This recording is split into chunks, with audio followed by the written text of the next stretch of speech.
Hi, and welcome to Ones and Tooze, FP's economics podcast. Every week we take a couple data points, use them to try to explain the world. I'm Cameron Abadi, FP's deputy editor, with you in Berlin, Germany. Joining us, as always, is Adam Tooze, FP's economics columnist and Columbia University professor, this week in Tianjin, China. Hi, Adam. Hi, Cam.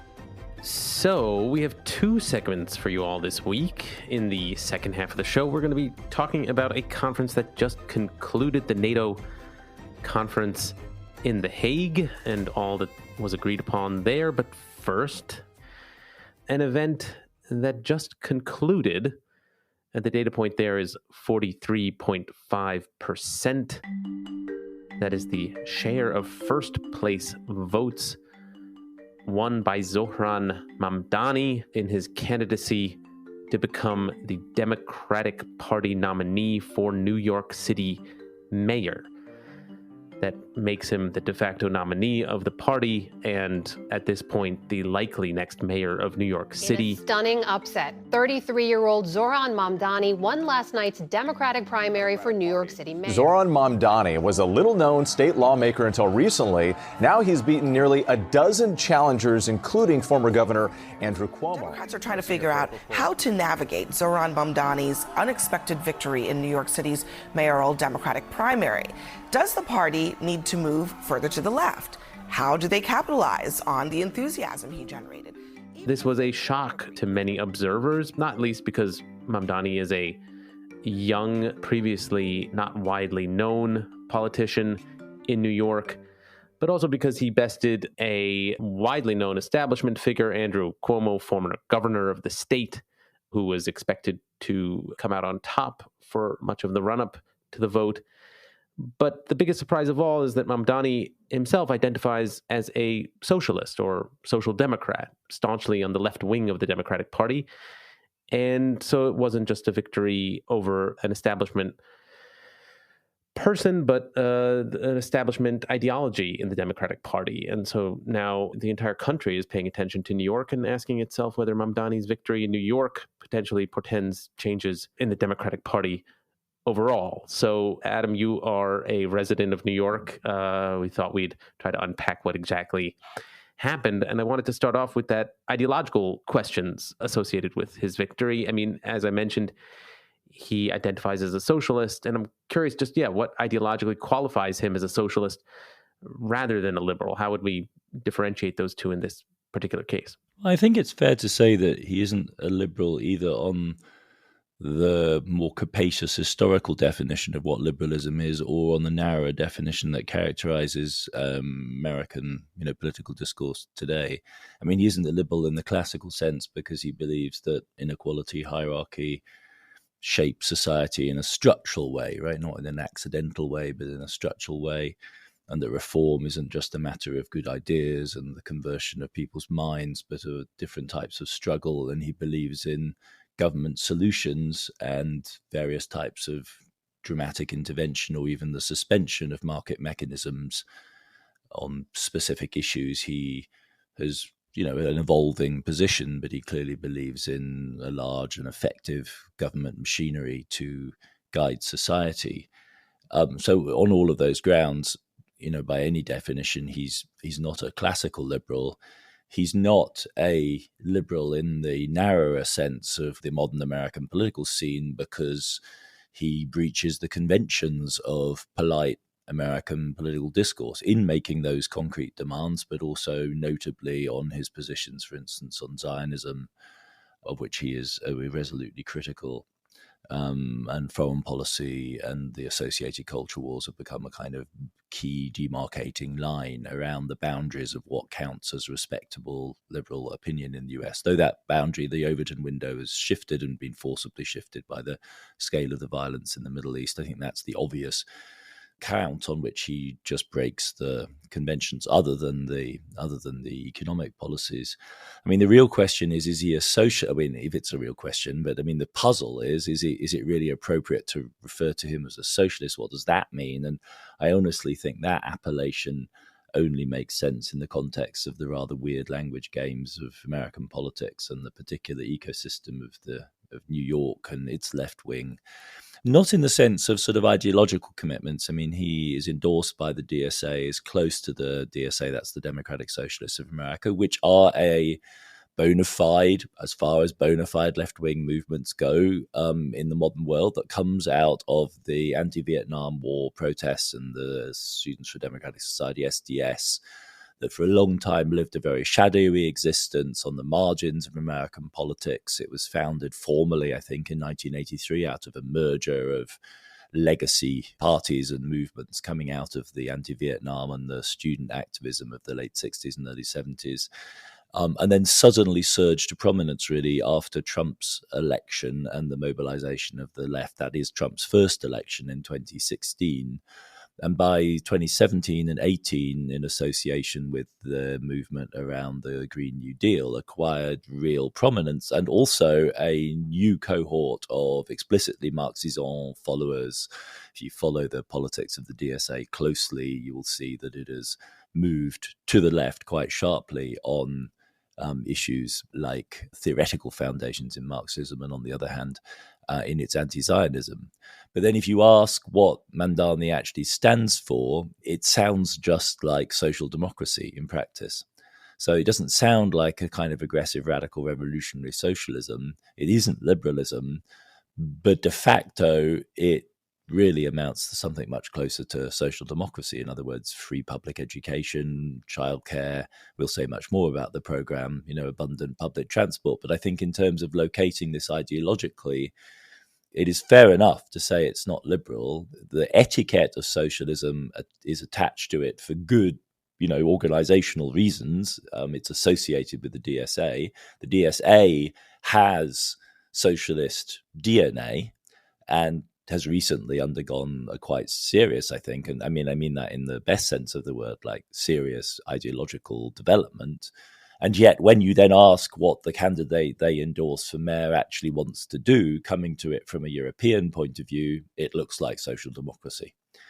Or indeed, what once would have been left Democratic Party in the New Deal era. So it's a weird amalgam, typical of American politics in the current moment, and we'll see an awful lot of mudslinging if he does indeed get elected mayor, and that's still an open question because the enemies will mobilize against him in New York now.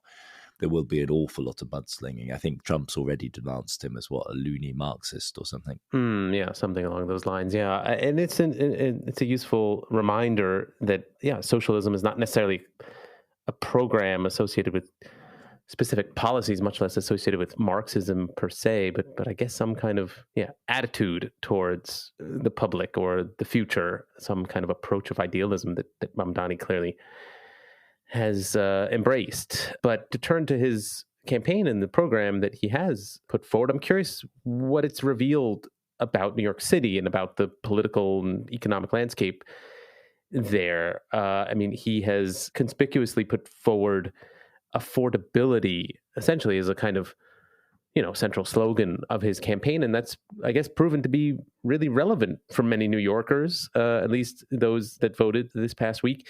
The middle classes, the data shows, came out for Mamdani motivated by this affordability pitch, and that strikes me as interesting, not least because middle classes in New York, I guess, would be considered pretty wealthy elsewhere. So what have we kind of learned about New York here? I mean, what it reveals is that New York really is an extraordinary city, and we should do a full episode about the economics of New York, maybe several.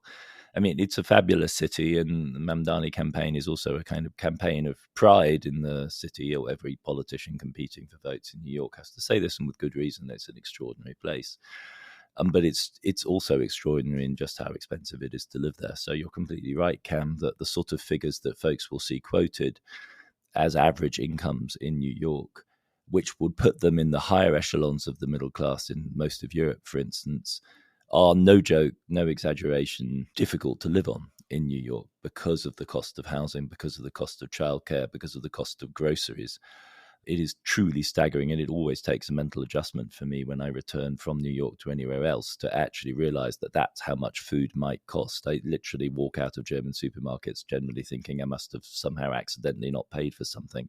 There's such a huge gap in the cost of living. And that's really what's driving the vote, and it's what's driving Mamdani's program.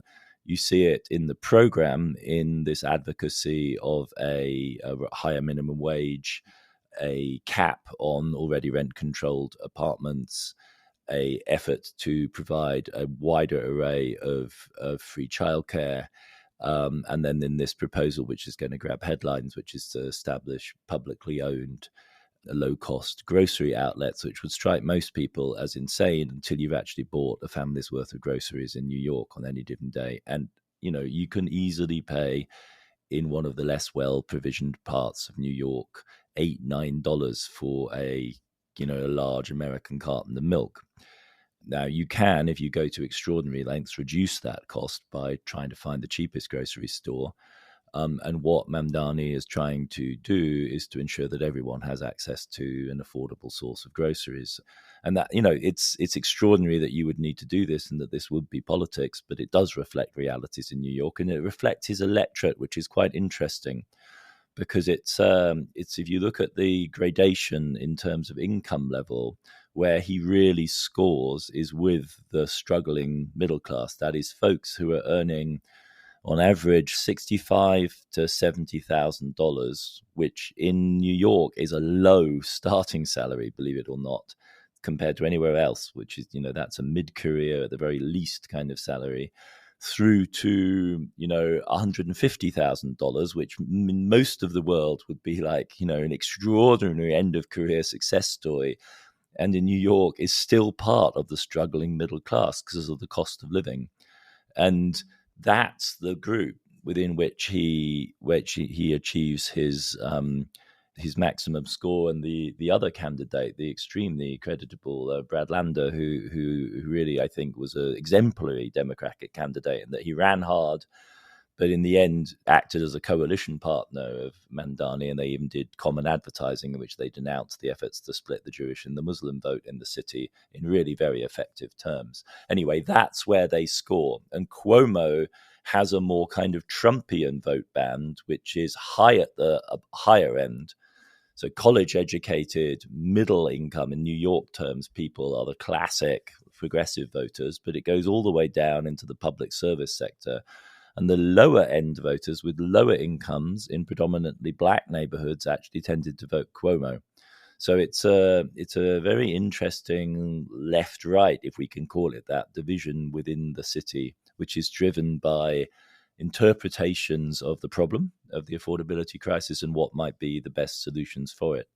It's not really clear to me that Cuomo has any answers at all, but that's certainly the line on which Mamdani ran, around which, if he does govern, that's where he will be judged. And it's a tall order, because addressing the cost of living in a city with such exaggerated incomes as New York is going to be really hard. Yeah, and one of the arguments that Cuomo repeatedly made in the campaign, and I guess it's important to say here, Cuomo may run in the general election as an independent, but even if he doesn't, I guess these arguments are likely to be taken up by Eric Adams, the current mayor, who will be running in the general, or the Republican candidate who will also be in the election.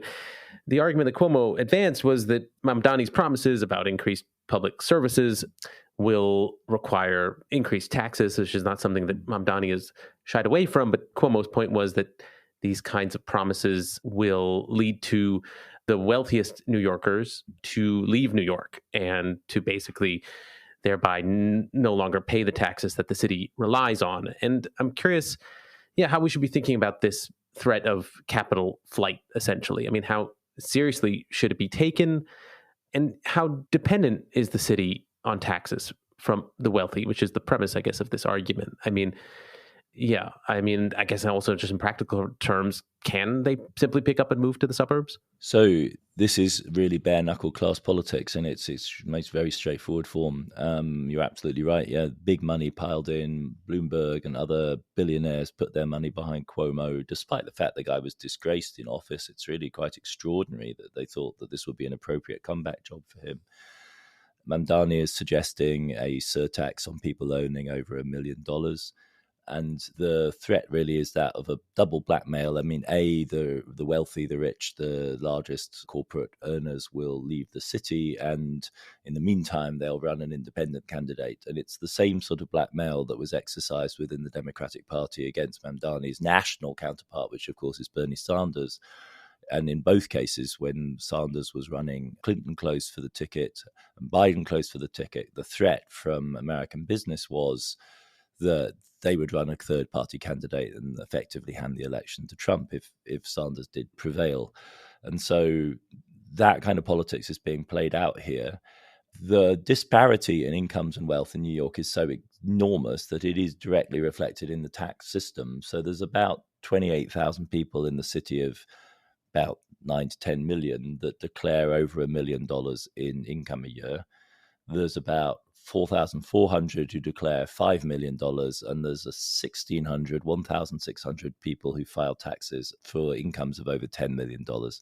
So this is this sort of hardcore group, and the people who file over $1 million contribute about 42% of the personal income tax liability. So, and this is the nature of the American tax system. It doesn't bite very deeply on anyone, but it's really quite progressive, and it bites hard at the top for New York State. The New York component of that doesn't actually progress, and part of the proposal from the New York left is to actually make the New York component more progressive and to actually raise that.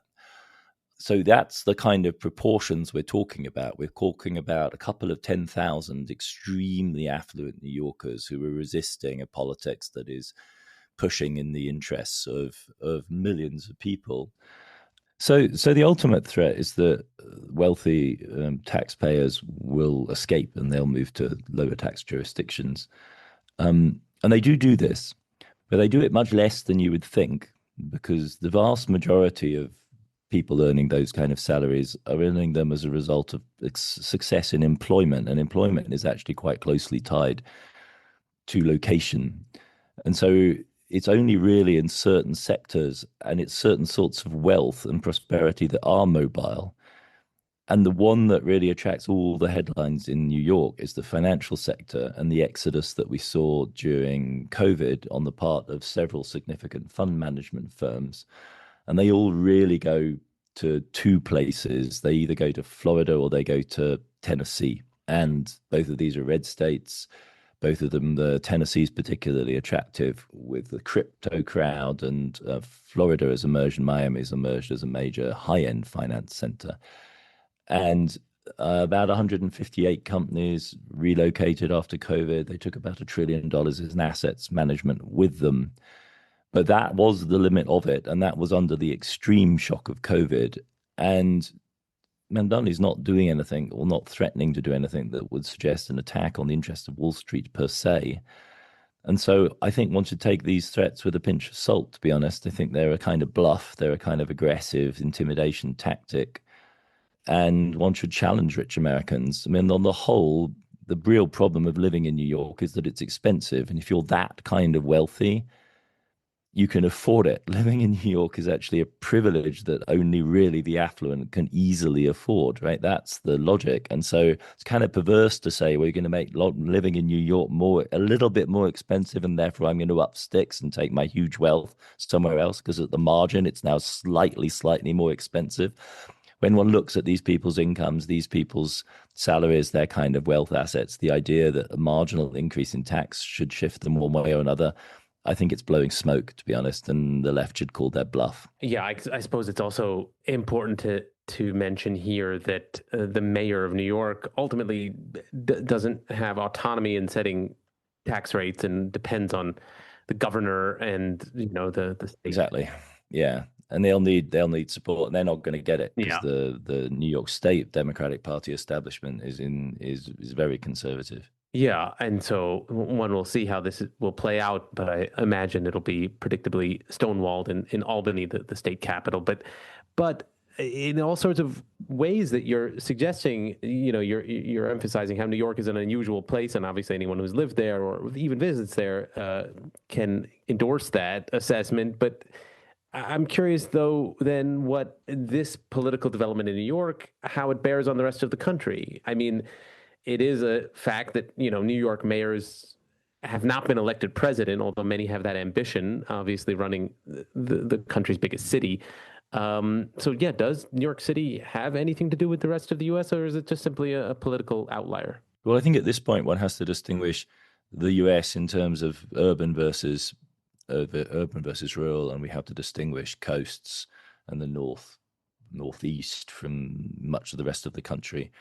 And New York clearly isn't going to tell us what's going to happen in a Nashville or a Houston, but New York may help us understand what's going to happen in other habitually democratically run cities where there is deep dissatisfaction with the incumbent Democratic Party elite. I mean, this is part of the same wave of soul searching and investigation that produced the book Abundance that we talked about, it must be months ago now. There is a sense that for all of the the upsides of living in America's cities, and the fact that liberals tend to congregate there, and progressives and leftists and radicals even, and forms of lifestyle experimentation tend to congregate in those cities, there are fundamental problems about how they've been run by the dominant centrist groups in the Democratic Party. And that produces different types of reaction. It can produce a right-wing backlash, but in somewhere like New York, it's more likely to produce this backlash to the left. And that is not singular. And in fact, there's already several precedents. And the most dramatic is in Chicago, where a candidate who was also endorsed by the DSA, so Mayor Brandon Johnson, has been struggling to implement a program that is quite like that of Mamdani and the New York left. So much so that the New York folks are trying hard to distance themselves from the Chicago experience because it's seen as an experiment gone wrong. But that doesn't mean that they're without example, because they instead cite the Brandon Scott's mayoracy in Baltimore and Michelle Wu in Boston as examples. But you add those cities together, Chicago, Boston, New York, Baltimore, and you do, after all, have a large slice of urban America. America's not a very urban society. There aren't that many big cities, and these are many of the eastern and northeastern city experiments. And to that extent, New York is not entirely alone. It's just an incredibly extreme case because of the massive inequality. And it's at both ends, it's worth saying. So New York is a city both of huge wealth. I mean, really, I think it has the most wealth in the world of any city, even a Shanghai or a London, but it also has extreme poverty. So it's also a remarkably segregated city if you look at the demography of segregation. So it's a city with real specific sui generis, very severe problems, but it's not entirely sui generis in terms of the political moves we're seeing. I suppose I should clarify that New Yorkers have become president of the United States, just not New York City mayors. Among those who have is the current president, Donald Trump, although I guess he's also an example of capital flight, having left New York for Florida. As far as I know, his primary residence is Mar-a-Lago. But speaking of Trump, we are going to take a quick break, and we will be back in a second to talk about the NATO conference this past week.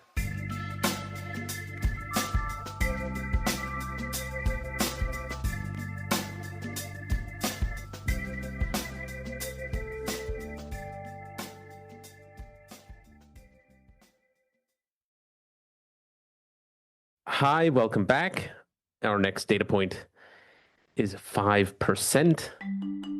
That is the share of GDP that NATO members have agreed to spend on their militaries or military-related infrastructure at the just concluded NATO conference at The Hague.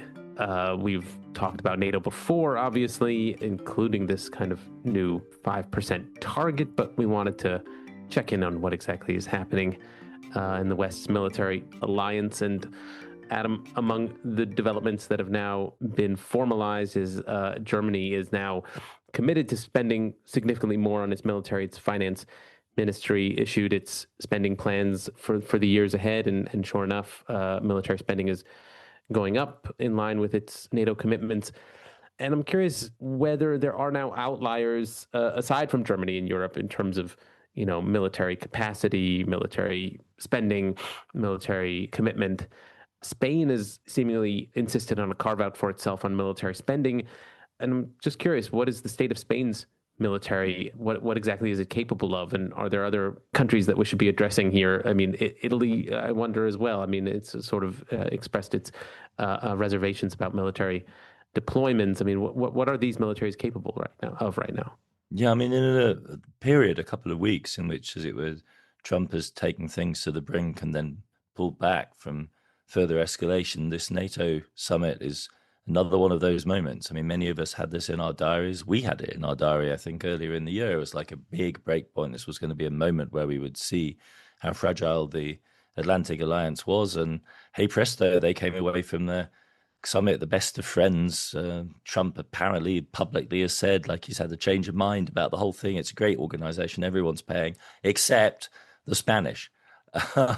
So, we're whittling it down here. I mean, I think the Italians are playing, you're right to bring them up. They're playing a really canny game. Meloni does appear to be quite the tactician, because it's quite clear that Italy cannot afford to push up its spending. And so what they're basically saying is, yes, we'll do it. Of course we will, but they will take 10 years to get even, well past 2%. And then we expect you to loosen the European fiscal rules, which we've talked about so many times, the rules which constrain common borrowing. And we expect you to change those so we can do this, because otherwise we can't. So and everyone wants Meloni sort of in the tent, because she is managing a difficult political situation. Her right-wing Italian political friends, many of them are not terribly keen on NATO and the involvement in the war on Ukraine's side. And so she's managing this to the satisfaction of her allies. And so I think they're going to let sleeping dogs lie there. Spain is a really interesting case, because, I mean, who would have thunk we would even be talking about them? On the one hand, Spain has said that it's going to meet the functional requirements, and it's quite serious about that. And it's worth saying that Sanchez's government has actually been one of the more proactive, given its distance and the modesty of its resources, in supporting Ukraine. The Spanish have actually delivered weapon systems. They're on board with support of Ukraine. But for deep political reasons, which I wasn't really aware of until I thought hard about it for this show, he's in a real bind. And this has to do with the legacies of the Spanish Civil War and the 20th century. I mean, there is a deep pacifist tendency in Spain as a result of the experience of the Civil War, which was ghastly. Then Spain is a late comer to NATO. It doesn't join until 1982, I think, because under Franco, it was excluded because of Franco's dalliance with the Axis. And so Spain's membership in NATO is tied up with the controversial politics of Spanish democratization. And the Spanish left has profiled itself repeatedly in positioning itself in a critical way towards America's military ambitions. And so as recently as 2003-04, the Spanish left, Sanchez's predecessors, tracted the hostility of Washington because they pulled Spanish troops out of the involvement in the Iraq War on the back of massive popular support, or rather massive popular skepticism towards that engagement. So Spain is part of the variety and complexity of European politics and the legacies of the 20th century that are working their way through here. And all of that means is that Sanchez's position, he's running a minority government with a very, very fragile coalition, which includes a powerful Spanish left, which is committed to this history that I've just been recounting, that makes his position very, very difficult and more, I think, politically sensitive than, say, Merz's in Germany, where he's really just returning to CDU practice of the Cold War period, and he knows it.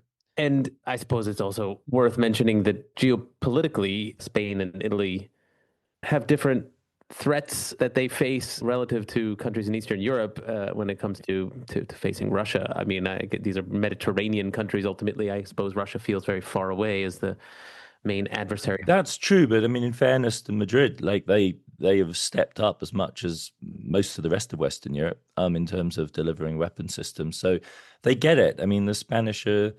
I mean, I have a lot of time for the Spanish left because they've taken a very strong and clear position on an international law basis on Gaza as well. I was privileged to host the Spanish foreign minister in Colombia recently, and it's they're kind of cleaving to certain basic principles, which means they are in solidarity with Ukraine, but it doesn't suit their politics. It's a left-wing government. It's what's left of the European left in the moment, in a sense. Doesn't suit them to be bullied by Trump, so they're kind of holding out. Yeah, and it is a remarkable, I guess, electoral track record. Sanchez has managed to get reelected several times in conspicuous contrast to other incumbents across the world. So I guess he deserves the benefit of the doubt when it comes to the politics involved. But I guess I wanted to ask, aside from all this military spending, the problems that Europe faces when it comes to military issues seem to be focused on recruitment when it comes to recruiting troops for their respective militaries. And I'm curious whether those problems of recruitment are ultimately material in nature, or are they kind of somehow motivational, in that sense, kind of spiritual, like, having a motivating people to think there's a need or instilling a desire to serve in the military. I guess maybe is there a kind of historically a reason to think that troops only materialize, or they always do materialize, when there's a real perceived threat that maybe certain countries don't yet feel in Europe? And then when it comes to personnel, is that even relevant entirely if we're heading to an age of drone warfare where there's increasingly technologies that seem to make standing armies less relevant than they used to be? Well, I mean, I think it's a really interesting question. When I was thinking about this, it struck me there were probably about maybe 4 different motivations for folks rallying to the colours. I mean, one is the sort of patriotic emergency which you invoke, Cam. Our images of July, August 1914, of the men, rushing to the front line. Then there's, I think, a sort of more mundane sense of collective responsibility and discipline, which I think is the prevailing mood in most countries that fight World War II. You're not doing it with a kind of gung-ho enthusiasm of 1914, but you just feel you've got to go do it, and somebody's got to do this job. Then there's professional pride, which is what the volunteer militaries of recent decades have relied on. Men and some women who want to be professional soldiers. Obviously, they're often patriotic, but they're choosing this line of work, this life. This is something they want. And then what Russia's demonstrated to an extraordinary extent is material inducement apparently works, even when the probability of being maimed or killed is quite high. If you are willing to pay people enough, and furthermore willing to provide large pensions for their families if they end up becoming casualties, people will volunteer, which is what the Russians are still largely relying on. And so there are mechanisms. I see your point that, like, the really big army can only be mobilized in the moment of absolute crisis. But if Europe needed more soldiers, there'll be ways of getting them. But the fact of the matter is, the last thing Europe needs is any more soldiers. I mean, there are 1.3 million Europeans under arms. That's more than enough soldiers, right? The problem is there are far too many armies. It's not that there's not enough soldiers. The fact is they're all split up into these hopelessly inefficient militaries. 27 if you just do the EU, closer to 30 if you add the non-EU members of NATO, right? And so that's why the Bundeswehr, the German army, is too small. It's not because there aren't enough soldiers in Europe. It's just that it's a separate army and there aren't that many Germans who want to be soldiers. So it's ludicrous. And the very last thing they should be really trying to do is, I mean, it's a sign of huge inefficiency that anyone is experiencing a shortage of manpower. Because in terms, again, another ratio would be like spending per soldier. And Europe spends, in the best case, half what the Americans do per soldier. In the Italian case, it's more like a quarter of what the Americans spend. So really what Europe needs to be an American level effectiveness modern military is fewer soldiers and the same amount of spending, or more spending for the same amount of soldiers. But really the simplest thing would be to rationalize down to a far smaller core. On the drone thing, I'm not sure I agree that drone warfare has demonstrated that we need fewer soldiers. I mean, in the war in Ukraine is not showing that, right? The Ukrainians are being stretched thin at the current moment, and there is a serious risk, hugely underestimated, of the Ukrainians cracking this summer under the force of the Russian assault. And that is, on the one hand, manpower driven on the Russian side and thinned out, undermanned lines on the Ukrainian side. What drones have done is to make it bloodier, more dangerous, and harder to move. They haven't actually reduced the need for manpower in a dramatic way. Whatever level of drone you've got, you're still better off with the manpower, and any given manpower you've got, you're clearly better off with more drone. But we are not in a world in which the drone has replaced the fighting soldier. A critical problem for Ukraine right now is the lack of adequate recruitment. Perhaps to end this conversation, I'd return to your point about the inefficiency of Europe's militaries. And that reminds me of something you wrote recently in Chartbook, your Substack. Essentially, you made an argument that Europe should be relying more on foreign suppliers for its militaries when it comes to equipment and infrastructure. And so that goes against the conversation happening in Europe, which seems to be insistent on spending its money at home and developing its military industries in its respective countries. So yeah, could you expand on that argument? Why exactly do you think that Europe should be looking abroad rather than at home? So, I mean, we have to be clear about there's three different levels here. It's like, do you buy arms produced within your individual country? Do you buy arms produced within Europe, or do you buy arms produced outside, which broadly speaking means America? And there is a really kind of delusional debate going on about an excessive dependence on the US, when the dominant fact for almost all of the European militaries is they rely far too heavily on weapons produced within their own country. So that's one of the fundamental sources of inefficiency. It's one of the reasons why German tanks cost far more than American tanks, why German howitzers cost far more than American howitzers, why everything is being ordered in too small batches. So the problem is not that European armaments import too much, is they actually don't import enough. And if Europe wants to be more self-sufficient, by all means, but it only makes sense if there is a large, expanded European armaments market, because that's what is actually going to generate the capacity to build, large numbers of weapon systems efficiently. It's part of my argument that we don't need more resource. We don't need more spending, really. We certainly don't need more manpower. What we need to do is abolish the 30 army status quo of Europe and form a single unit within which German forces would, as a matter of course, work with, and they would be bonded within units that were multinational, and they would be buying equipment that was essentially one tank for all of Europe, not a dozen or even more different types. There would be one howitzer for all of Europe and not a scattershot of different types.